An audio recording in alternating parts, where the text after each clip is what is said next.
Hello बच्चों, आज हम चौथी कक्षा में झरोखा विषय का पाठ नंबर 13 काना बाती कुर्र के प्रश्न उत्तर का अभ्यास करेंगे। बहुत ही आसान पाठ है। एक बार पाठ को अच्छी तरह से पढ़ लीजिए और फिर उसके प्रश्न का अभ्यास कीजिए। तो मैं आपके सामने पहला प्रश्न पढ़ रही हूँ। किस जीव के कान बाहर नहीं होते? प्रश्न को बार बार पढ़िए और समझिए क्या पूछा गया आपसे। किस जीव के कान बाहर नहीं होते? पहला दे रखा है कौवा, दूसरा गाय, तीसरा तोता और चौथा दे रखा है कै और गै, यानी कि ये दोनों। ये देखो, तो अब हमने सोचना है कौन से जीव के कान बाहर नहीं होते। तो जो कौवा है और तोता है, इन दोनों के कान बाहर नहीं होते। आपको कौवा की चित्र याद कीजिए और आपने देखा हुआ है, कौवा भी और तोता दोनों देखे हैं। इनके कान जो होते हैं ना, वो अंदर की तरफ होते हैं। सिर्फ गाय के कान जो हैं वो दिखते हैं। ठीक, तो हम ऑप्शन किस पर टिक मार्क लगाएंगे? कै और गै दोनों पर। ये हमारा सही उत्तर है। ये आपको समझ में आ गया होगा। उसके बाद हमारा प्रश्न नंबर 2 है। कुछ जीवों के शरीर पर बाल होते हैं, जैसे भेड़, बकरी आदि, परंतु कुछ जीवों के शरीर पर बाल नहीं होते। वो कौन से जीव हैं? तो ये देखिए, पहला दे रखा है छिपकली, दूसरा गिरगिट, तीसरा केंचुए, चौथा उपरोक्त सभी। तो ये जितने भी सारे जीव दे रखे हैं, इनमें से किसी के भी शरीर पर बाल नहीं होते। आपने छिपकली देखी हुई, आपके घर में होती है, और गिरगिट भी आपने बाहर देखा होगा, केंचुआ भी आपने देख रखा है। तो हम उपरोक्त सभी पर टिक मार्क लगाएंगे। ये भी आपको समझ में आ गया होगा। फिर हमारा प्रश्न नंबर 3 है। जो जीव पेड़ पौधे और उनके भाग या घास फूस को खाकर जीवित रहते हैं, उन्हें हम क्या कहते हैं? जो जीव पेड़ पौधे खाते हैं, पत्ते खाते हैं, घास फूस खाते हैं और उनको खाकर जीवित रहते हैं, वो क्या कहलाते हैं? पहला शाकाहारी, दूसरा मांसाहारी, तीसरा सर्वाहारी, चौथा इनमें से कोई भी नहीं। वो कहलाते हैं शाकाहारी। उन्हें हम क्या कहते हैं? शाकाहारी। तो प्रश्न ऐसे भी आ सकता है, शाकाहारी जीव किसे कहते हैं? तो हम क्या कहेंगे? जो जीव पेड़ पौधे या घास फूस खाते हैं, वो शाकाहारी कहलाते हैं। उसके बाद हमारा प्रश्न नंबर 4 है। केवल मांस खाने वाले जीव मांसाहारी होते हैं। मांस खाने वाले, अभी हमने यहाँ पर शाकाहारी के बारे में पढ़ा था ना, ये वाला। तो अब हम मांसाहारी के बारे में पढ़ रहे हैं। तो निम्न में से कौन सा जीव मांसाहारी है? देखिए, पहला ऑप्शन दे रखा है हिरन, फिर गाय, फिर शेर, फिर खरगोश। तो बताइए कौन ऐसा है जो मांसाहारी है? हिरन मांस नहीं खाता, गाय भी नहीं खाती, खरगोश भी नहीं खाता, बाकी कौन बचा? शेर। शेर जो है शिकार करता है और जानवरों का मांस खाता है। तो शेर क्या है? मांसाहारी। तो इस पर हम ऐसे टिक मार्क लगा देंगे। फिर हमारा प्रश्न नंबर 5 है। शाक वनस्पति खाने वाले तो शाकाहारी कहलाते हैं, मांस खाने वाले मांसाहारी कहलाते हैं, और हमने अब ऐसे जीव बताना है जो मांस और शाक दोनों खाते हैं, उन्हें हम कहते हैं सर्वाहारी। क्या कहते हैं? सर्वाहारी। तो अब हमने सर्वाहारी जीव का नाम बताना है। निम्न में से कौन सा सर्वाहारी है? तो देखिए, पहला ऑप्शन शेर, दूसरा कुत्ता, तीसरा गाय और चौथा हाथी दे रखा है। देखिए, शेर तो मांस खाता है ना।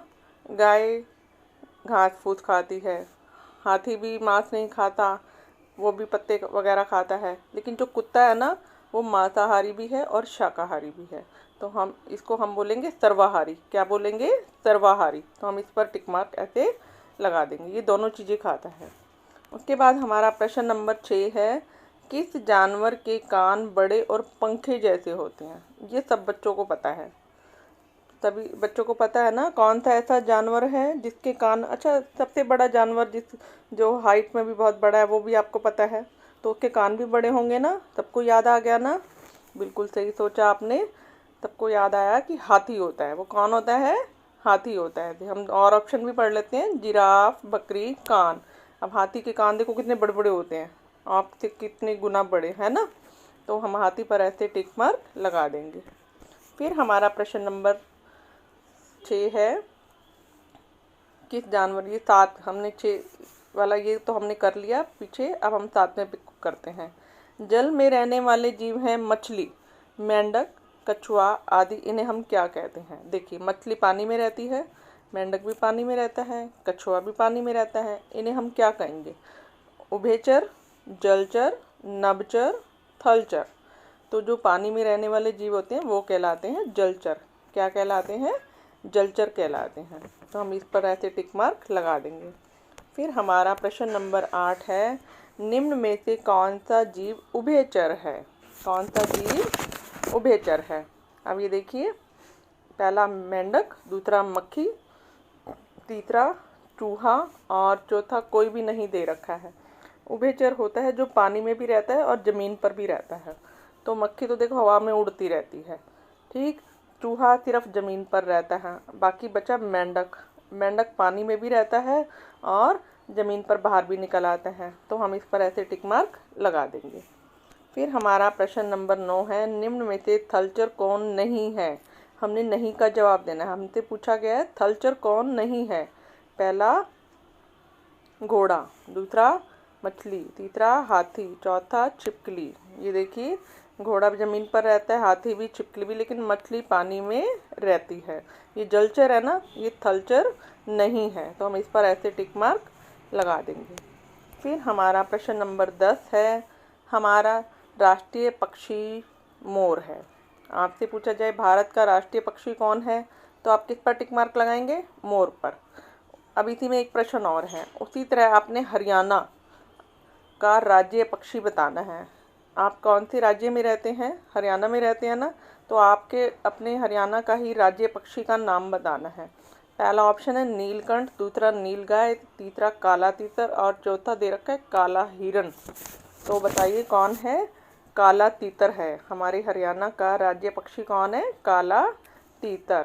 और जो नीलगाय है वो क्या है? राज्य पशु है। ये कौन है? हरियाणा का राज्य पशु।